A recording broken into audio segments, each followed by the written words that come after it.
दोस्तों वैसे तो मैं आपको कॉस्मोस के सफर पर बहुत बार ले जा चुका हूँ, लेकिन आज का हमारा ये सफर बिल्कुल अपोजिट होने वाला है। आज हम जाएंगे धरती की लेयर्स को चीरते हुए धरती की गहराई में। बेशक इस सफर में गर्मी और प्रेशर बढ़ता जाएगा, लेकिन आपकी मुलाकात होगी 50 फीट गहराई में रहने वाले क्रोकोडाइल से, और साथ ही आप एक रूम बुक कर पाएंगे इस दुनिया के सबसे गहरे होटल में। लेकिन आखिर कैसे, आइए आज की इस वीडियो में जानने की कोशिश करते हैं। अब इस सफर की शुरुआत होगी क्रस्ट के अपर सरफेस को पार करने से। जैसे ही आप यहाँ पर पहुँचोगे, आपकी मुलाकात हो सकती है रैबिट्स या मोल से, जो कि अपने टनल्स लगभग 2 फीट की गहराई तक बनाते हैं। इसीलिए इन सबको यहाँ देखकर हैरान मत होइएगा। इसके बाद जब आप 10 फीट की गहराई तक पहुँचोगे तो आपकी मुलाकात होगी नाइक्लोरस नाम के अर्थवॉर्म से, जो कि लगभग 10 फीट की गहराई पर अपना जीवन यापन करते हैं। इसके बाद जब आप 24 फीट की गहराई तक पहुंचेंगे तो आपको ट्रॉपिकल प्लांट्स की रूट दिखना कम्प्लीटली बंद हो जाएंगी, क्योंकि नॉर्मली ट्रॉपिकल प्लांट्स की रूट 23 फीट तक ही जाती है। इसके बाद जब आप 50 फीट की गहराई तक पहुंचेंगे तब आपका सामना हो सकता है नाइल क्रोकोडाइल से, जो कि 50 फीट तक सुरंगें आराम से खोद लेते हैं। इसके बाद जब आप 108 फीट की गहराई में पहुंचेंगे तो हो सकता है आपको कोई अंडरग्राउंड अर्बन फार्म देखने को मिल जाए, जहाँ पर जाने के बाद आपको पता चलेगा कि यहाँ पर लोग सब्जियाँ और हर्ब्स उगाते हैं, और ऐसे अंडरग्राउंड फार्म्स पूरी दुनिया भर में बनाए जाते हैं। इसके बाद जब आप 400 फीट की गहराई में पहुँचोगे तो आपको साउथ अफ्रीका में मिलने वाले व्हाइट फिग ट्रीज की रूट्स देखने को मिलेंगी, क्योंकि यही दुनिया में एक ऐसे प्लांट्स होते हैं जिनकी रूट्स 400 फीट तक की गहराई तक पहुँचती है। इसके बाद जब आप 510 फीट की गहराई पे पहुंचोगे तब आपको देखने को मिलेगा सेला सिल्वर माइन होटल, जो कि इस दुनिया का सबसे डीपेस्ट होटल है, जिसे एक सिल्वर माइन को कन्वर्ट कर बनाया गया था। इसके बाद जब आप 950 फीट की गहराई में पहुंचोगे तब आपको हेक्सेन टनल देखने को मिलेगा। हाँ, अगर आपको ना पता हो तो मैं बता दूं, ये हेक्सेन टनल समुद्र के नीचे से होते हुए निकलता है, जो कि नॉर्वे में बनाया गया है। इसके बाद जब आप 1300 फीट की गहराई पर पहुंचोगे तब आप इस दुनिया के सबसे गहरे पानी के गड्ढे की बराबर गहराई पर होगे। हाँ, हो सकता है कि आपको ना पता हो, लेकिन यूके में खोदा गया द वुडन ग्रेडन वेल दुनिया का खोदा गया सबसे गहरा पानी का गड्ढा है, जिसे हाथों से डिग किया गया था। अब दोस्तों यहाँ तक तो चीजें ठीक थी, लेकिन जब आप 3500 फीट की गहराई तक पहुँच जाएंगे तब यहाँ पर प्रेशर बहुत ज्यादा तेजी से बढ़ने लगेगा, क्योंकि यहाँ पर पहुँचते पहुँचते प्रेशर 330 एटमॉस्फेयर तक पहुँच जाएगा। ये प्रेशर इतना ही ज्यादा है कि आप अपने सर के ऊपर 4 हाथियों को खड़े कर लो। लेकिन यहीं पर आपको डरना नहीं है, बिकॉज और गहराई में जाने के बाद आपको और भी इंटरेस्टिंग चीजें देखने को मिलेंगी।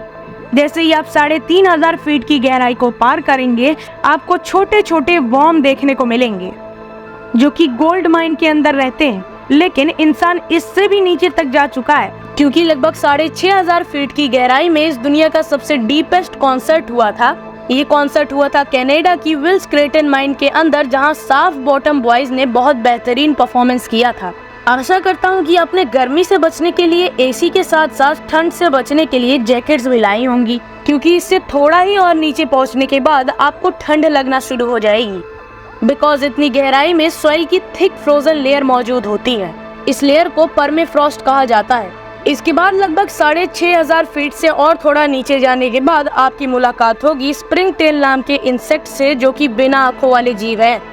ये जीव जॉर्जिया के केव्योरा केव के अंदर रहते हैं। और अगर बात करें दुनिया की सबसे गहरी केव की, तो ये भी जॉर्जिया में ही है, जो कि है वेरोनिया केव। इसकी गहराई 7200 फीट होने की वजह से ये अब तक की खोजी गई सबसे गहरी केव है। और दुनिया में सबसे डीपेस्ट जाने वाला सिंगल शाफ्ट एलिवेटर लगभग 10,200 फीट की गहराई तक जाता है। इसके बाद अगर बात करें दुनिया में सबसे गहराई में रहने वाले मल्टी सेलुलर ऑर्गेनिजम्स की, तो वो साउथ अफ्रीका के टोटो के अंदर लगभग 11,500 फीट की गहराई में रहते हैं। ये बहुत छोटा सा ही वॉर्म होता है, लेकिन डिहाइड्रेशन से लड़ने की इसकी गजब की क्षमता होती है। हाँ, अगर आप फिर भी नहीं थके और गहराई में जाना चाहते हो तो लगभग 6.5 किलोमीटर गहराई में जाने के बाद ये ओशियनिक क्रस्ट की एवरेज डेप्थ के बराबर होगा। इसके बाद 14 किलोमीटर की गहराई में जाने के बाद आपको हॉट मोल्टेड रॉक का पूल देखने को मिलेगा, क्योंकि ये येलोस्टोन सुपर वोल्केनो का मैग्मा चैम्बर है। लेकिन अगर इसी स्पीड से आप तेजी से आगे बढ़ते जाओगे तब आप कॉन्टिनेंटल क्रस्ट को छू सकते हो, क्योंकि कॉन्टिनेंटल क्रस्ट की एवरेज चौड़ाई 45 किलोमीटर होती है। इसी के साथ ओशियानिक क्रस्ट की सिर्फ 5 से 10 किलोमीटर। हाँ, ओशियानिक क्रस्ट भले ही थिक होता है, लेकिन जब बात डेंसिटी की आती है तब ये कॉन्टिनेंटल क्रस्ट से भी ज्यादा डेंस होता है, और इसी वजह से ये शायद मेंटल के ऊपर फ्लोट करता रहता है। हाँ, इसी तरह आगे बढ़ते हुए आप जल्द ही मेंटल को क्रॉस कर देंगे, लेकिन अब यहाँ का टेम्परेचर 750 डिग्री सेल्सियस टच कर चुका होगा। लेकिन इसके बावजूद भी ये धरती के नीचे के पॉइंट्स का सबसे ठंडा रीजन है। इसके बाद अगर आप और 28 किलोमीटर नीचे जाओगे तो ये क्रस्ट और मेंटल की बाउंड्री होगी, लेकिन इस पॉइंट पर आप पर प्रेशर पड़ रहा होगा 10,000 एटमॉस्फेयर का, जिसकी वजह से आपको ऐसा लग रहा होगा कि आपके ऊपर सीधे 140 हाथी आकर खड़े हो गए हों। अगर मेंटल की बात करें तो ये हॉट रॉक से बना हुआ है, जो कि हमारी धरती के कुल मास का 2/3 है और वॉल्यूम का लगभग 84%। मेंटल की थिकनेस लगभग 2900 किलोमीटर होती है, जो कि सिलिकॉन, ऑक्सीजन, आयरन, मैग्नीशियम और प्लेडोम की बनी रहती है। साथ ही इसका इनर पोर्शन सेमी सॉलिड होता है, और अगर आप इसके बीच से निकलोगे तो आपको डायमंड्स ही डायमंड्स देखने को मिलेंगे, क्योंकि जियोलॉजिस्ट मानते हैं कि जितने भी डायमंड्स को हम अभी तक माइंस के द्वारा निकाल चुके हैं वो भी कहीं ना कहीं मेंटल में ही फॉर्म हुए हैं, जो कि वोल्केनिक इरप्शन की वजह से धरती के ऊपर आ गए थे। साथ ही यही क्रस्ट और मेंटल बहुत बड़े बड़े पार्ट्स में टूटे हुए हैं, जिसके ऊपर बैठकर आप ये वीडियो देख रहे हो। और आपकी जानकारी के लिए बता दूं, जो ये अपर क्रस्ट होती है ये 1 से 2 इंच पर ईयर की स्पीड से ड्रिफ्ट भी होती हैं। साथ ही जब आप आउटर मेंटल को क्रॉस करते हुए इनर मेंटल की तरफ बढ़ोगे तब वहां पर आपको टेम्परेचर 950 डिग्री सेल्सियस से 1600 डिग्री सेल्सियस का देखने को मिलेगा। इसी के साथ आगे बढ़ते हुए जब आप आउटर कोर के करीब पहुंच जाएंगे तब वहां पर टेम्परेचर हो जाएगा 3870 डिग्री सेल्सियस से भी ज्यादा। इसीलिए आशा करता हूं कि आपका वाहन पिघलेगा नहीं, क्योंकि अगर आप इस टेम्परेचर में एक्सपोज हो गए तो आपका इंसानी कबाब बनने से कोई नहीं रोक सकता। इसके बाद इसी स्पीड से और आगे बढ़ते हुए आप पहुंचेंगे 2900 किलोमीटर की गहराई में, जो कि मेंटल और आउटर कोर की बाउंड्री होगी। यहाँ का टेम्परेचर 4780 डिग्री सेल्सियस होगा, जो कि इस आउटर कोर को लिक्विड रखेगा। भले ही यहाँ का प्रेशर 2 मिलियन एटमॉस्फेयर क्यों ना हो, लेकिन ये इतना ज्यादा नहीं है कि आयरन अपने सॉलिड फॉर्म में वापस आ सके। दरअसल ये जो आउटर कोर होता है इसकी थिकनेस 2500 किलोमीटर होती है। इसका ज्यादातर हिस्सा आयरन और निकल से बना होता है, जो कि लिक्विड फॉर्म में होते हैं।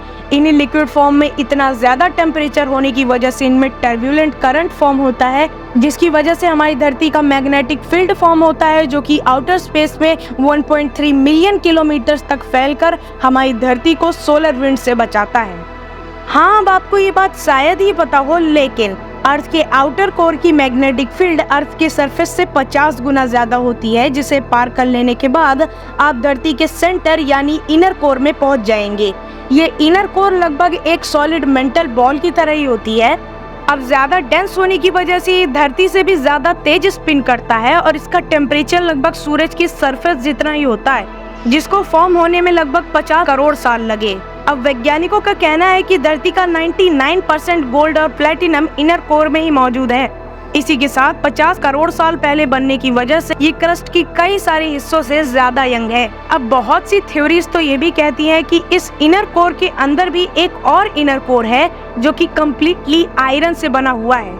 लेकिन इसके बारे में हम तभी कुछ जान पाएंगे जब वैज्ञानिक इस पर भी शोध करेंगे। लेकिन आज की वीडियो में बस इतना ही। वीडियो पसंद आई हो तो वीडियो को लाइक कर दीजिएगा, चैनल पर नए हैं तो चैनल को सब्सक्राइब कर दीजिएगा।